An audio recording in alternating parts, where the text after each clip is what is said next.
អ្នកខ្ញុំសូមគោរពសម្ដែងលោកជំទាវលោកស្រីនិងកញ្ញាជាទីគោរពនិងជាទីមេត្រីសូមគោរពអញ្ជើញលោកអ្នកនាងទស្សនាកម្មវិធីយុទ្ធសកលកម្មវិធីយើងផ្សាយជូនលោកអ្នកនៅរៀងរាល់ថ្ងៃប្រហោះវេលាម៉ោង5រហូតដល់ម៉ោង6:15នាទីនិងផ្សាយជូនលោកអ្នកឡើងវិញនៅថ្ងៃច័ន្ទវេលាម៉ោង9រហូតដល់ម៉ោង10ព្រឹកលោកអ្នកជាទីគោរពចាកម្មវិធីនេះឧបត្ថម្ភឡើងដោយអង្គភាពផលិតទឹកបរិសុទ្ធអូរ៉ាល់ទឹកបរិសុទ្ធអូរ៉ាល់ត្រូវបានផលិតឡើងដោយអង្គភាពផលិតទឹកបរិសុទ្ធអូរ៉ាល់ដែលស្ថិតក្រោមការគ្រប់គ្រងផ្ទាល់របស់សាខាកាកបាទក្រហមកម្ពុជារាជធានីភ្នំពេញពិសេសទឹកបរិសុទ្ធអូរ៉ាល់មានន័យថាលោកអ្នកបាននឹងកំពុងរួមចំណែកយ៉ាងសកម្មក្នុងសកម្មភាពមនុស្សធម៌ទឹកបរិសុទ្ធអូរ៉ាល់ជាទឹកបរិសុទ្ធដែលមានសុវត្ថិភាពនិងគុណភាពឈានមុខគេដែលមានការទទួលស្គាល់ពី ISO 9001:2008 ប្រព័ន្ធសុវត្ថិភាពម្ហូបអាហារ HACCP ថ្នាក់ជាតិអន្តរជាតិនិងស្តង់ដារជាតិកម្ពុជា CS 009:2005សូមលោកអ្នកទំនាក់ទំនងតាមប្រព័ន្ធទូរស័ព្ទ023 430 929ដើម្បីអបអរសាទរការបើកទីតាំងថ្មីសាលារៀនសវណ្ណភូមិខេត្តសៀមរាបដែលផ្ដល់ជូនថ្នាក់ចំណេះទូទៅខ្មែរចាប់ពីមាត្តេយដល់ថ្នាក់ទី12និងភាសាអង់គ្លេសទូទៅគ្រប់កម្រិតលក្ខណៈពិសេសគឺអគារសិក្សាផ្ទាល់ខ្លួនកម្មវិធីសិក្សាមានការទទួលស្គាល់ពីក្រសួងអប់រំយុវជននិងកីឡាប្រជុំគ្រូបង្រៀនល្អៗមានបទពិសោធន៍និងជំនាញច្បាស់លាស់សម្ភារៈឧបទេសសម្បូរបែបតាមកម្រិតសិក្សានីមួយៗនិងទទួលកុមារឲ្យស្នាក់នៅពេញមួយថ្ងៃវគ្គសិក្សាថ្មីចូលរៀននៅថ្ងៃទី6ខែមករាឆ្នាំ2014ព័ត៌មានលម្អិតសូមទំនាក់ទំនងទីតាំងទី16ខេត្តសៀមរាបដែលស្ថិតនៅតាមបណ្ដោយផ្លូវ7មករាភូមិជន្លង់សង្កាត់សាលាកំរើកក្រុងសៀមរាបខេត្តសៀមរាបសូមលោកអ្នកទំនាក់ទំនងតាមប្រព័ន្ធទូរស័ព្ទ063 666 48 48 015 838 011 015 838 012និង015 838 013លោកស្រីអ្នកនាងកញ្ញាជាទីគោរពនិងជាទីមេត្រីថ្ងៃនេះកម្មវិធីយើងសូមលើកយកប្រធានបទមួយមកពិភាក្សាស្ដីអំពីការឆ្វេងយល់ពីសង្កស័ព្ទលោកអ្នកកំពុងតែចង់ដឹងហើយការដែលពិភាក្សានេះតើមានអត្ថន័យនិងខ្លឹមសារយ៉ាងណាមុននឹងពិភាក្សានេះខ្ញុំក៏សូមជម្រាបជូនដល់លោកស្រីអ្នកនាងកញ្ញាផងដែរថ្ងៃនេះយើងត្រូវបានទទួលការនិមន្តចូលរួមពីព្រះមហាបញ្ញវិបុលប្រធានសមាគមត្រួតត្រងការបោះពុម្ពនិងអប់រំទី2គឺព្រះមហាឆេងសវែងព្រះអង្គគឺជាប្រធានផ្នែកអក្ខរាវិរុទ្ធនៃសមាគមត្រួតត្រងការបោះពុម្ពនិងអប់រំបន្តទៅទៀតនេះសូមក្រុមជ័យលោកស្រីអ្នកនាងកញ្ញាតាមដានទស្សនាដោយតទៅខ្ញុំកណាសូមថ្លែងអំណរគុណព្រះអង្គបាទចម្រើនបងកណាថ្ងៃនេះជាកិត្តិយសដ៏ខ្ពង់ខ្ពស់សម្រាប់កម្មវិធីយុទ្ធសកលដែលព្រះអង្គទាំងពីរអង្គបាននិមន្តចូលរួមហើយអ្វីដែលយើងលើកយកមកពិភាក្សាគឺជាប្រធានបទមួយថ្មីចាស់តែម្ដងកណាព្រោះមានអត្ថន័យថាឆ្វេងយល់ពីសង្កស័ព្ទហើយជាទូទៅក្នុងនាមយើងដែលជាពុទ្ធសាសនិកជនភាគច្រើននេះខ្ញុំជឿជាក់ថាប្រហែលជាចូលចិត្តទៅ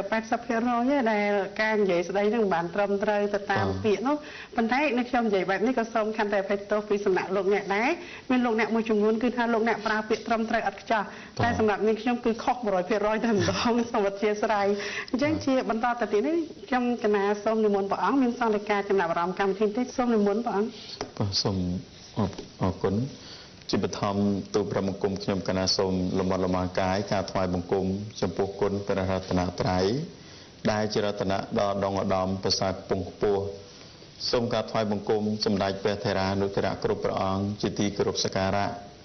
ក្នុងទីនេះក៏សូមអនុញ្ញាតការថ្វាយបង្គំព្រះមហាឆេងសវែងដែលមានប្រវត្តិមាននិងចម្រើនពរដោយសេចក្តីស្រឡាញ់រាប់អានចំពោះបងស្រីដែលតែងតែបានផ្ដល់ឱកាសនៅក្នុងកម្មវិធីយល់ដឹងសកលសម្រាប់រូបខ្ញុំកណាអាត្មាភាព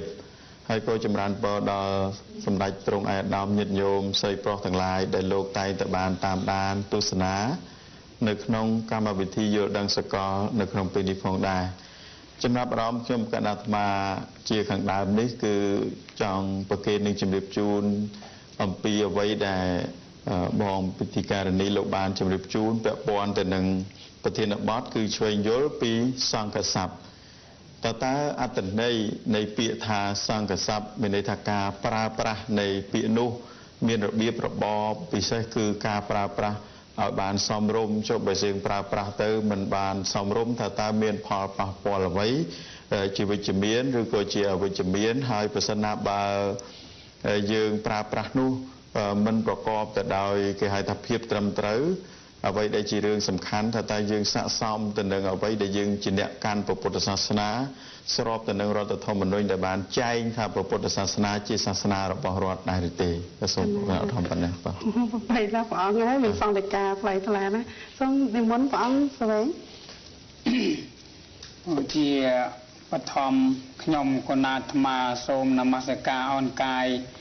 ក្រាបថ្វាយបង្គំប្រជុំ3នៃបត្រៃរដ្ឋពុទ្ធរដ្ឋធម្មរដ្ឋសង្ឃរដ្ឋដោយសេចក្តីគោរពជ្រះថ្លានមស្ការព្រះមហាបានិបុល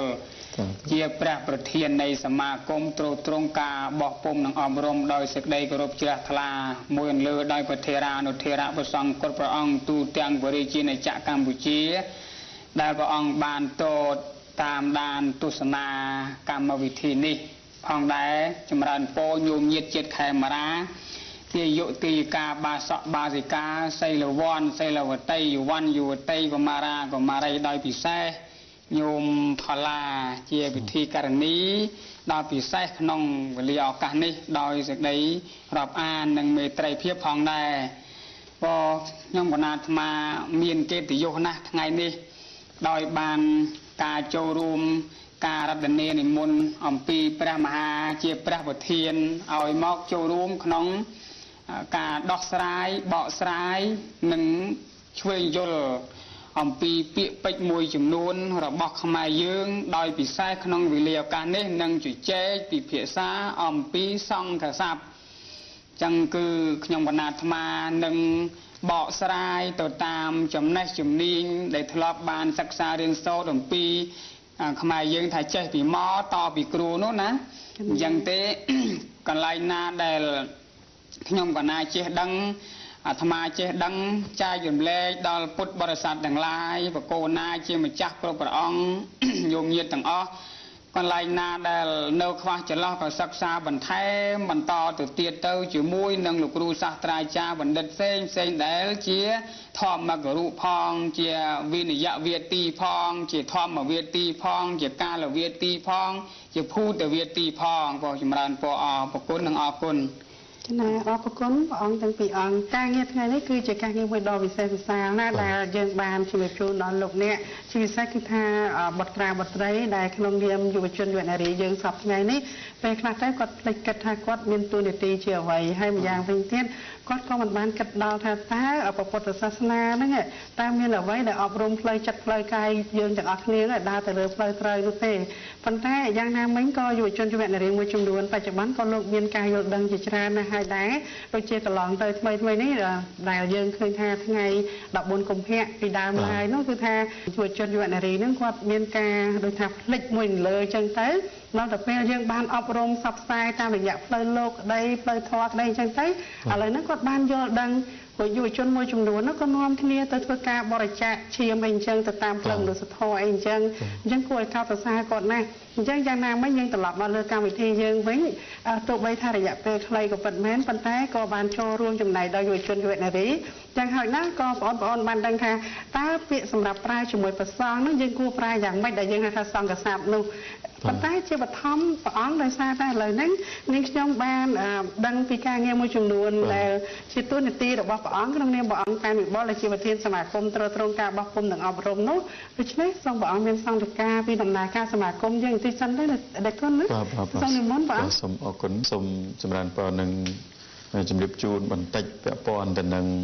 អ្វីដែលជាការដំណើរការទៅនៃសមាគមត្រួតត្រងការបោះពុម្ពនិងអប់រំខ្ញុំកណ្ដាអាត្មាដោយដែលកណ្ដាគុណចាស់ញាតិញោមស្រីប្រុសទាំងឡាយបានជ្រាបហើយថាជានាយកប្រតិបត្តិនៃសមាគមត្រួតត្រងការបោះពុម្ពនិងអប់រំនេះដែលសមាគមនេះគឺយើងផ្ដោតសំខាន់ទៅលើការបោះពុម្ពហើយនិងការអប់រំពីព្រោះដែលមើលឃើញថារាល់ស្នាដៃទាំងអស់ដែលបានបង្កើតឡើងសុទ្ធសឹងតែបានយកមកប្រើប្រាស់តាមរយៈសិភៅឬក៏ឌីសហើយពិសេសស្នាដៃទាំងនោះស្នាដៃមួយចំនួនគឺយើងឃើញមានភាពខ្វះខាតអត្ថន័យអក្ខរាវិរុទ្ធនិងរៀបចំជារចនាបថឲ្យត្រឹមត្រូវ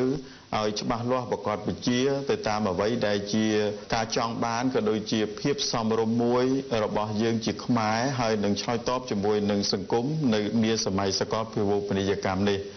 ម្ល៉េះបានជាបង្កើតឲ្យមាននៅសមាគមមួយដែលមានឈ្មោះថាសមាគមត្រួតត្រងការបោះពុម្ពនិងអប់រំនេះ ដែលមានអាសយដ្ឋាននៅនាកុដប្រគូសុទ្ធស្ដាមវត្តបទុមបតីសង្កាត់ចតុមុខខណ្ឌដូនពេញរាជធានីភ្នំពេញនៅក្នុងនោះផងដែរខ្ញុំបកការអាត្មាក៏បានជម្រាបជូនហើយគឺកន្លងមកយើងបានផ្ដោតសំខាន់ទៅលើការងារបោះពុម្ពផ្សាយដែលជាស្ដែងថ្មីនេះយើងបានបោះពុម្ពនៅសិភៅ365កវីនៅភាគទី1ហើយក៏នឹងក្រុងបោះពុម្ពនៅសិភៅ365កវីភាគ2ភាគ3បន្តទៀតដែរពីព្រោះយើងបោះអត់អស់ពីព្រោះក្នុងសិភៅ365កវីនេះនឹងត្រូវមានអ្នកនិពន្ធអ្នកចូលរួមនោះប្រមាណជា365អ្នកឯណោះនៅម្ល៉េះហើយគឺភាគ1នេះទើបតែបានជាង100អ្នកទេម្ល៉េះហើយនៅពីភាគ2ភាគ3បន្តទៀតពិសេសគឺភាគទី3នោះគឺយើងនឹងមានរៀបចំជារបៀបតែងនិពន្ធកំណាព្យរបៀបបទកំណាព្យប្រមាណបទតែងនិពន្ធយ៉ាងម៉េចនោះគឺមានតែម្ដងហើយនេះគឺជាសមិទ្ធផលនិងជាស្នាដៃដែលនឹងត្រូវបោះពុម្ពផ្សាយនាខែ6ខាងមុខនេះហើយមួយទៀតគឺសមាគមបានផ្ដោតសំខាន់ទៅលើការអប់រំកន្លងមកនេះគឺយើងបានធ្វើការអប់រំទៅតាមបណ្ដាសាលារៀនសហគមន៍ពិសេសបាននាំយកនៅតីវត្ថុតីយទានមួយចំនួនចែកទៅដល់ជនអ្នកក្រីក្រហើយនឹងយើងបានប្រឹក្សាយោបល់ជាមួយនឹងមនុស្សចាស់តាមរយៈកម្មវិធីទស្សនាទានព្រះពុទ្ធសាសនាសម្រាប់មនុស្សចាស់ទស្សនាទានព្រះពុទ្ធសាសនាសម្រាប់យុវវ័យនិងកុមារហើយលើសពីនេះគឺការងារផ្សព្វផ្សាយតាមប្រព័ន្ធផ្សព្វផ្សាយមានវិទ្យុនិងទូរទស្សន៍ជាដើមជាក់ស្ដែងគឺយើងបានផ្សព្វផ្សាយនៅវិទ្យុជារៀងរាល់ព្រឹកតែម្ដងវេលាម៉ោង6រហូតដល់ម៉ោង7នៅកម្មវិធីទស្សនាទានអក្សរសាស្ត្រម្ល៉េះហើយបានជាអគ្គនាយកដ្ឋានវិទ្យុនិងទូរទស្សន៍ពិសេសគឺកម្មវិធីទូរទស្សន៍បាយ័នពិសេសគឺកម្មវិធីយល់ដឹងសកលនេះបានតម្រូវនឹងចង់បាននឹងចង់ឲ្យមានការបកស្រាយបន្ថែមពាក់ព័ន្ធទៅនឹងសង្ឃស័ព្ទដែលជាភាសាដែលយើងនិយាយចំពោះព្រះសង្ឃឬក៏ព្រះសង្ឃនិយាយពោលទៅកាន់ព្រះកុហកឬក៏កុហកទៅកាន់ព្រះសង្ឃពោលយ៉ាងដូចម្ដេចនេះគឺជារឿងដែលជាបេសកកម្មដ៏ធំបំផុតរបស់សមាគមទៅត្រង់ការបោះពុម្ពនិងអប់រំជាស្ដែងខ្ញុំគណៈអាត្មាសូមធ្វើការកត់សម្គាល់ចំណុចតូចមួយដែលអ្នកបងពិធីការនេះក៏ដូចជាប្រកាសណាគុណចាស់ញាតិញោមស្រីប្រុសទាំងឡាយអាចអង្កេតពិនិត្យបានថាយើងមើលយើងតែងតែពេលដែលមានពិធីបុណ្យសពពិធីអីជាដើមអ្នកបងគឺថាយើងឃើញអ្នកដែលនាំយកការោនផ្កាឬក៏ញាតិមិត្តដែលគាត់ទិញផ្កាជាវពីកន្លែងលក់ហ្នឹងទៅគាត់មានសរសេរជាគេហៅថាពាក្យថ្លែងទុកឬក៏ជាយើងហៅថាមានរូបប៉ាំងទុកខាងអនិច្ចំអនត្តាអញ្ចឹងសេដែលអសបោខ្មៅហើយអសពណ៌សហ្នឹងហើយតាមតែមែនតើបើយើងមើលទៅមានចំណុចគួរឲ្យចាប់អារម្មណ៍ខ្ញុំកណាអាត្មាសង្កេតឃើញគឺពាក្យនេះបើត្រឹមត្រូវគឺមានន័យថាអនិច្ចំទុក្ខំអនត្តាឬក៏យើងអាចនិយាយបានថារូបប៉ាំងទុក្ខំអនិច្ចំអនត្តាពីព្រោះចង់សម្ដៅថារូបរាងកាយនេះកាលណាបើវាមិនទៀងម្ដងឈឺម្ដងជាវារមែងជាទុក្ខហើយកាលណាបើជាទុក្ខហើយគឺអនត្តាមិនត្រូវសម្គាល់ថាជារបស់ខ្លួនទេអានឹងតាមន័យសាសនាតាមន័យធម៌អាណាហើយដល់ពេលយើងយកទៅសរសេរវាបែរជាផ្លាត់ត្រង់ថារូបប៉ាំងទុក្ខំអនិច្ចំអនត្តាតាមពិតទៅគឺថារូបប៉ាំងអនិច្ចំទុក្ខំបានអនត្តាហើយដល់ពេលយើងយកមកសរសេរនៅក្នុងចំណុចនេះគឺយើងឃើញមានរូបប៉ាំងតែបន្ទុកខាងមុខហ្មងតាមពិតគឺអនិច្ចំហើយបានទុក្ខំហើយបានអនត្តាអានេះគឺជាខ្លឹមសាររួមដែលជាស្មារតីរបស់ទ្រឹស្ដីរបស់ពុទ្ធសាសនាមានន័យថាអនិច្ចំទុក្ខំអនត្តាមិនមែនទុក្ខំអនិច្ចំអនត្តាទេគឺវាផ្ទុយមានន័យថាដូចថាឧមាថាម្ដងឈឺម្ដងជាអានឹងមិនទៀងអនិច្ចំកាលណាម្ដងឈឺម្ដងជាមិនមែនជាសុខទេវាប្រកបជាទុក្ខហើយអញ្ចឹងកាលណាបើជាទុក្ខមិនគួរប្រកាន់ថាជារបស់ខ្លួនដល់ពេលកាលណាយើងនិយាយថាជាទុក្ខហើយបានមិនទៀងមកវិញទៀងហើយបានមិនមែនជារបស់ខ្លួនវាផ្ទុយនេះក៏ជាឱកាសនេះសូមជូនដំណឹងថាបើសិនបើសរសេរគឺសូមឲ្យសរសេរពាក្យថារូបប៉ាំងអនិច្ចំទុក្ខំអនត្តាគឺមិនមែនរូបប៉ាំងទុក្ខំអនិច្ចំអនត្តាទេបើដូច្នេះគឺវាផ្ទុយអំពីអ្វីដែលជាចំណុចដែលគួរឲ្យពិចារណាហើយតាមរយៈកម្មវិធីយល់ដឹងសកលគឺសូមជូនឲ្យសកលតែម្ដងដើម្បីព្រោះខ្ញុំគណៈអាត្មាសង្កេតឃើញចំណុចហ្នឹងវាខ្មាស់ដែរពេលខ្លះយើងក្នុងនាមអ្នកសាសនាមួយរូបហើយយើងគួរតែមានការកែតម្រូវឲ្យខាងជីវករជីវកម្មហ្នឹងគឺថាពេលខ្លះលោក មិនបានសិក្សាស្វែងយល់ដល់ដូច្នេះតាមរយៈកម្មវិធីយល់ដឹងសកលសូមជូនដំណឹងនេះហើយក៏សមាគមទូតងការអប់រំនិងអប់រំមិនមានអាជ្ញាឯណាទៅក៏មានសិទ្ធិអនុភាពឯណាទៅក្រៅពីអំពីវនាវនិងសំណុំពរប៉ុណ្ណឹងទេសូមចម្រើនពរបងប្អូនអរគុណណាស់ព្រះអង្គដល់ពេលព្រះអង្គវិបលមានសង្ឃនិកាកន្លែងហ្នឹងទៅខ្ញុំកណាចាប់អារម្មណ៍កន្លែងមួយដែរដល់គុណដោយសារអញ្ចេះការដែលគាត់ប្រើជាទម្លាប់ណាខុសម្ដងអត់មានការចាប់អារម្មណ៍អីទេម្ដងទៀតតែមិនអីពីរដងទៀតមិនអីអត់មានឃើញការកែតម្រូវអញ្ចឹងហើយប្រហែលជាត្រឹមត្រូវដល់ទៅវាទៅជាទម្លាប់ខ្លាយជាប្រពៃណីដល់អញ្ចឹងប្រពៃណីបែបខុសក៏យើងមិនអាចទទួលយកបានដែរយ៉ាងណាវិញប្រសិនបើការខែតម្រូវនេះបានប្រកបទៅដោយខ្លឹមសារនិងអត្ថន័យត្រឹមត្រូវហើយយើងគួរជ្រើសរើសយកចំណុចណាដែលត្រូវដើម្បីឲ្យការអនុវត្តនឹងទៅប្រព្រឹត្តទៅបានត្រឹមត្រូវទៅតាមទម្លាប់ព្រះពុទ្ធសាសនាឥឡូវនេះតែគុណមិនហ្នឹងព្រះអង្គមានសង្ឃនិកាពាក់ព័ន្ធទៅនឹងសិភៅ365កវីនេះគឺជាសិភៅមួយដ៏មានខ្លឹមសារនិងអត្ថន័យល្អណាស់ដែលសមាគមត្រួតត្រងការបោះពុម្ពនិងអប់រំនេះបានបោះពុម្ពចេញផ្សាយអញ្ចឹងសិភៅនេះចាត់ទុកជាជំរំនៃគំនិតមួយដ៏ពិសេសមែនតើជាឱកាសសូមចម្រើនពរបន្តិចផងដែរថាសូមជូនដំណឹងទៅដល់សពរដ្ឋជនដែលលោកចង់ឧបត្ថម្ភបោះពុម្ពពិសេសនោះគឺចង់ជូនដំណឹងទៅដល់កវីទាំងឡាយដែលលោកមានបំណងចង់យកស្នាដៃមកចង់បោះពុម្ពផ្សាយណាបងប្អូនហើយយើងត្រូវការរហូតទៅដល់365កវីឯណោះហើយភាគមួយនេះគឺកវីតាំងពីសម័យដើមកកើតទឹកដីកម្ពុជាយើងមានជាអក្សរសិលាចារឹកយ៉ាងណាគឺយើងយកមកទុកក្នុងសិភៅនេះតែម្ដងអញ្ចឹងហើយបានជាយើងឃើញដូចជានៅកវីអធិទី1នេះគឺរបស់សម្ដេចព្រះសង្ឃរាជជួនណាតដែលលោកពោលរៀបរាប់ពីដូចជាក្រកិច្ចក្រកលក្រដឹងក្រយល់ក្រវៃឆ្នៃទាស់ក្រ5នេះសិតតែក្រទាំងអស់ប្រាជ្ញាស្រួយស្រស់ទើបក្រឃ្លាតបានអញ្ចឹងគឺសិតសឹងតែជាពាក្យពេចន៍ដែលល្អគឺកវីតាំងពីកកើតទឹកដីនៃប្រជាជាតិកម្ពុជារបស់យើងម្ល៉េះហើយយើងខំកោះកកាយយកមកបណ្ដុំនៅក្នុងសិភៅ365កវីនេះដូច្នេះជាសំណុំពរសូមអំពាវនាវដល់កវីបណ្ឌិតទាំងអស់ដែលលោកបានសរសេរជាកំណាព្យហើយមិនទាន់មានលទ្ធភាពបោះពុម្ពឬក៏ចង់មកចុះរួមនៅសមាគមដើម្បីបោះពុម្ពផ្សាយយ៉ាងណានៅក្នុងសិភៅ365កវីនេះអាចអញ្ជើញមកបានគឺនៅកុដិប្រគូសុទ្ធស្ដាមវត្តបទុមបតីសង្កាត់ចតុមុខខណ្ឌដូនពេញរាជធានីភ្នំពេញឬតាមរយៈសូមប្រកាសលេខទូរស័ព្ទបន្តិចគឺថា012 62 2000ឬក៏010 គុត62 2000គឺថាអាចតំណាក់តំណងមកបានដើម្បីយើងដាក់ចុះនៅស្នាដៃនេះជាមរតកបន្តទៅមុខទៀតសូមអរគុណចា៎អរគុណព្រះអង្គជាបន្តទៅទៀតនេះខ្ញុំកណាសូមអនុញ្ញាតបន្ថែមនៅសំណួរដោយយោងទៅលើការដែលយើងលើកប្រធានបទឆ្វេងយល់ពីសង្ឃស័ព្ទហើយបាញ់មិញព្រះអង្គតែនិបល់បានមានសង្ឃនិកាថាការដែលប្រើប្រាស់ឲ្យបានត្រឹមត្រូវគឺយើងប្រើប្រាស់អ្វីដែលពាក្យបុរាណអាចារ្យក៏ដូចជាគម្ពីរសាសនាបានចារទុកមកហើយយើងប្រើនោះគឺត្រឹមត្រូវហើយតែការប្រើសម្រាប់អ្នកអនុវត្តនោះវានៅតែក្នុងសិភៅយើងមិនបានយកមកអានមកសិក្សាទៅក៏ធ្វើឲ្យមានការផ្លាំផ្លាត់ដោយលើអញ្ចឹងទៅអញ្ចឹងដើម្បីឲ្យបានដឹងពាក្យសង្ឃស័ព្ទនេះបានត្រឹមត្រូវយើងគួរតែដឹងពីដើមហេតុមកសិនថាតើសង្ឃស័ព្ទប្រើសម្រាប់នរណាដូច្នេះសង្ឃស័ព្ទបើយើងមិនច្រឡំទាំងអស់គ្នាមិនថាតែមានខ្ញុំឬក៏លោកអ្នកទាំងអស់ទេគឺយើងដឹងថាសម្រាប់ព្រះសង្ឃអញ្ចឹងបើប្រើសម្រាប់ព្រះសង្ឃសម្រាប់ជនមានជនទាំងអស់លោកអ្នកគួរប្រើបែបណា